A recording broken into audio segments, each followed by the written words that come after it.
Hi guys, good morning. Start na naman si Inday. Guys, salamat sa nyo ha, suporta nyo doon sa aking in-upload nung September na video guys. Sinupport nyo po pala siya. Salamat. At ano po, naka 190 viewers na po siya guys. Salamat po sa suporta nyo. So ito, dahil mukhang sabi ko, wow, may nanood, sabi ko. Tas ang saya sa pakiramdam na may nanood nung in-upload ko na video nung September po yun eh. Ayan, September, October, November, 2 months na po siya. So ayan, nakakatuwa kasi 'di ba, may nanood. Tiningnan ko kagabi, 188 viewers yun. Tas kanina, tiningnan ko siya uli. 190 viewers na po siya. Guys, thank you guys. Salamat po sa suporta niyo. Ngayon guys, ang magiging content po ng aking pagbablog ay karamihan po kasi ngayon, hindi niyo po alam, karamihan po ngayon sa mga bata ay nagkakaroon po ng problema talaga. So, yung iba, nahihiya or hindi nila na mag-video. So, ako, may anak po akong special, dalawa po sila. Bali, isang lalaki at saka isang babae. Anak ko po yun sa una. At ngayon, wala na po kami, kaya naghiwalay kami. Tapos ngayon, tig-isa na lang kami. So ngayon, nagkaroon ako ng bagong partner sa buhay. At ayun, may anak na po rin kaming isa. So ayan, ang magiging content po ng aking pagbablog ay gusto ko po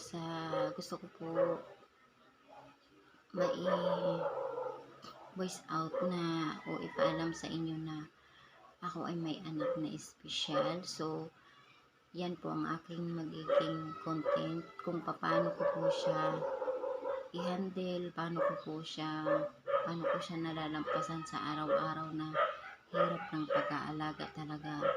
Oh my God, yun yung aso, ang ingay. Pasensya na po kayo.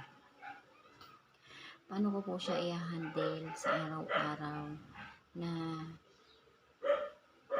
pagkakaroon po ng anak na espesyal ay iba-iba po yung kanilang kalagayan.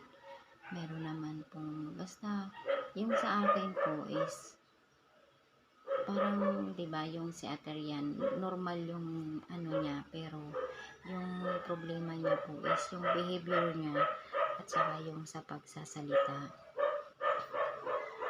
So yun po talaga yung napaka po talaga sa araw-araw po na nangyayari sa buhay namin, sa araw-araw na lumilipas is talagang napaka challenge po kung paano po yun malalampasan, paano namin malalampasan ang jowa ko dahil napakahirap po talaga.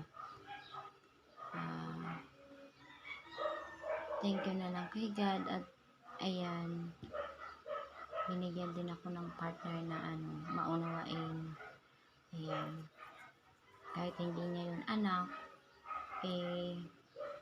diba, niya, naintindihan niya yung bata. So ayan po, ngayon mga tulog pa po silang dalawa mag-ate. So kaya ito, susundan ko yung aking nakaraang video, aking upload para malaman nyo kung ano yung ganap sa buhay ko. Ganap sa buhay ni Inday Maylin. Ayan. So ayan, may anak akong dalawang espesyal at nasa akin ay isa lang po. Yung babae lang po. Importante kasi yung babae doon kasi iba babae nga siya, tapos mahirap po ipagkatiwala pag babae. Mahirap po ipagkatiwala kapag ganyan pa may okay lang yung lalaki na doon sa tatay niya, Basta yung babae na sa akin po, dahil alam niyo po yun, yung may naranasan kang hindi maganda sa ibang tao. Yung ganun. Siyempre, takot ka rin na maranasan ng anak mo yung naranasan niya. So, ayun. Hindi naman po sa yung mga pero basta po yung sa na hindi magandang nangyari sa buhay, yung alam mo na yun, diba? Ganun po. Ayaw ko lang na mangyari din sa anak ko, lalo na siya ay magkapansanan. Ayan. Sana po, maraming salamat po sa suporta niyo. Umabot na po ng 190 viewers yung aking in-upload na vlog. So, ayan. Itutuloy-tuloy ko na po ito. Salamat po sa inyong suporta. At, ayan. Makakapag-upload na ulit ako ng panibagong video. Ayan. Ang aking video po ngayon ay aking lang po pinapaalam sa inyo na ito po yung content ng aking pag-vlog. Kung paano ko po alagaan o i-handle ang pagkakaroon ng anak na espesyal. Ayan. Sa akin po is napakahirap kasi pag nagtatantrums po sila is talagang mahirap po talaga.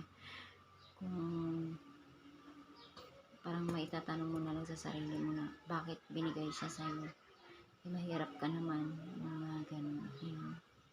Kaya guys, please, kung sinuportahan niyo po yung una kong upload, suportahan niyo na po ako ngayon kasi magkakaroon po kayo ng alam. Yung mga katulad kong may anak na espesyal, manood po kayo dahil ito po yung aking reality na buhay sa araw-araw. Maraming salamat guys. At sa mga followers ko, sana madagdagan pa po yung mga followers ko. Ako po ay nag-aano lang kung makakapasa ako, makakasahod ako dito sa YouTube na to. Dahil may internet naman, so why not? Hindi ko na lang siyang pagpasensyahan nyo na lang po kasi wala pong itong edit. Dahil hindi po akong nag-i-edit dahil hindi ko po masyado gamay yung pag-i-edit po. Ayun po, kaya pagpasensyahan nyo na po.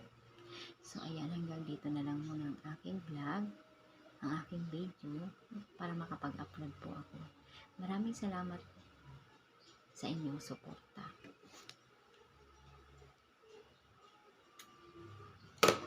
Thank you so much po. I-upload ko na po ito agad para mapanood mo. So, ayan, masusundan to siguro mamaya pag gumising yung dalawa. Mag-ano ako, magbibideo po ako kung paano yung unang araw na ipapakita ko sa inyo kung paano mag-alaga ng batang espesyal. So, ayan. Sana suportahan niyo po ako sa aking pag-vlog. Yung mga nanay po na parang nahihiya po, yung parang hindi ko po masasabing nahihiya or kasi iba-iba po kami ng isip. So, ayan. Suportahan niyo po ang aking vlog. Malay niyo, makatulong din po ako sa inyo kung ako'y mag-success man po dito sa pag-vlog na ito. Maraming salamat po. God bless everyone. Salamat.